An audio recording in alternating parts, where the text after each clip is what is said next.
Hi, my dears. The poem that I am explaining today is The Last Bargain, written by Rabindranath Tagore. The poem The Last Bargain gives a strong message to the materialistic world that no power, no lust, no money can buy happiness. For real and everlasting happiness, we don't need power, money, or beauty. Freedom and innocence can make a person's life happy and contented. So, before moving on to the poem, let's know something about the poet Rabindranath Tagore. He was an Indian poet, writer, music composer, philosopher, and a painter from Bengal. He has won Nobel Prize in Literature. His notable works are Geetanjali, Gora, Rabindra Sangeet, and national anthem like Janagana Mana. Now, let me move on to the poem The Last Bargain, written by Rabindranath Tagore. You can see here the title of the poem The Last Bargain. What is the meaning of bargain? A bargain is an agreement in which both parties promise to do something for each other. Now, let me start the poem. Come and hire me, I cried, while in the morning I was walking on the stone paved road. Sword in hand, the king came in chariot. He held my hand and said, I'll hire you with my power. But his power counted for naught, and he went away in his chariot. Come and hire me, I cried, while in the morning I was walking on the stone paved road.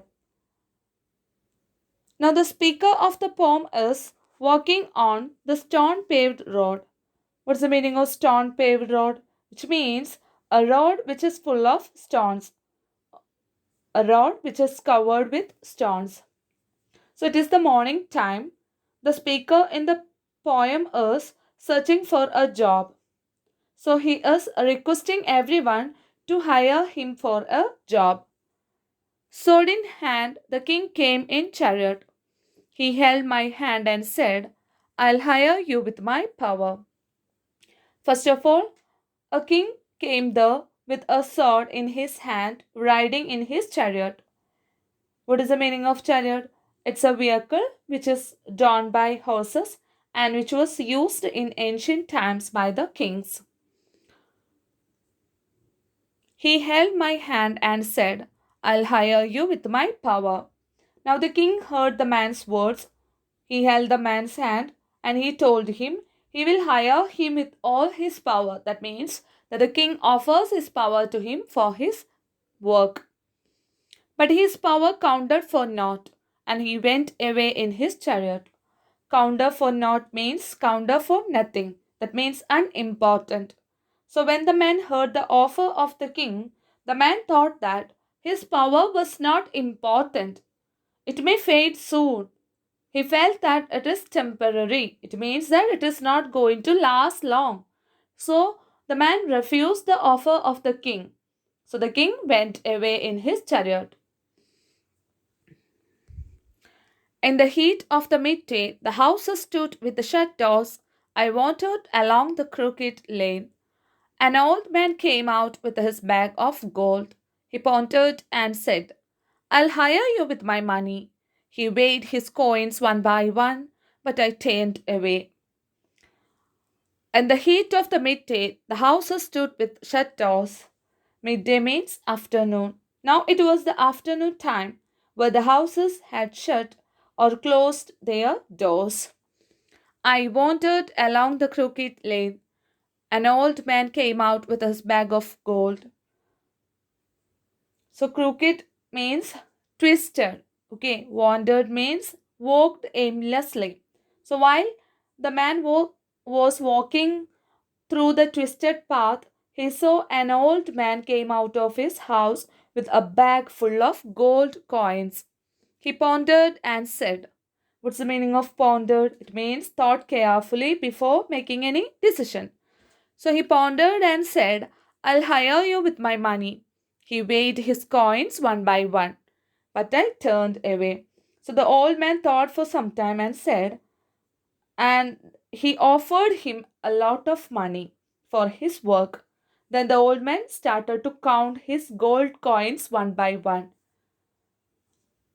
But the man turned away. But I turned away. The man now thinks that the money will be spent soon and it cannot buy everlasting happiness. So he turned away the offer made by the rich man. What's the meaning of turned away? Rejected. So the man rejected the rich man's offer also. It was evening. The garden hedge was all aflower. The fair maid came out and said, I'll hire you with a smile. Her smile paled and melted into tears, and she went back alone into the dark. It was evening. Now the time was evening. Hut means a fence of bushes. Flower means bloomed with flowers. It was evening. The garden hedge was all flower. So there was a beautiful garden. A hedge bloomed with the flowers. The fair maid came out and said, I'll hire you with a smile. Now a very beautiful lady came out of her house into the garden and she told the man that she will hire him with a smile. Her smile paled and melted into tears, and she went back alone into the dark. Suddenly, by seeing her smile fading into tears, so the person can see that her smile that is fading into tears or changing into tears. So the speaker, by seeing that, he thought the smile on her face is also a temporary thing. The man feels that her happiness was also sorrowful in disguise. Therefore, what he had done, he rejected her offer also. After that, the lady went back alone into the dark. The sun glistened on the sand, and the sea waves broke waywardly. A child sat playing with shells. He raised his head and seemed to know me and said, I hire you with nothing. From henceforward, that bargain struck in child's play made me a free man. The sun glistened on the sand, and the sea waves broke waywardly. Glisten means shone. It is the past tense of shine. Waywardly means disobediently. So the sand was shining in the rays of the evening sun, and the sea waves were breaking into the shore. Sea waves were breaking into the shore disobediently. So you can see waywardly means disobediently or not in a proper manner. A child sat playing with shells. There on the sand there was a child who sat there and playing with shells. He raised his head and seemed to know me and said, I hire you with nothing. The child he is playing on the sand is ready to hire the man for a job, but he doesn't want anything in return. From henceforward, that bargain struck in child's play made me a free man. Henceforward means from here onwards.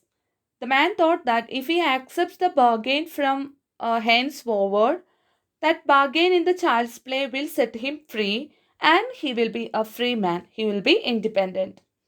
So the man was happy to accept the offer because the child didn't ask anything in return for his labor because he knows that he will still be a free man.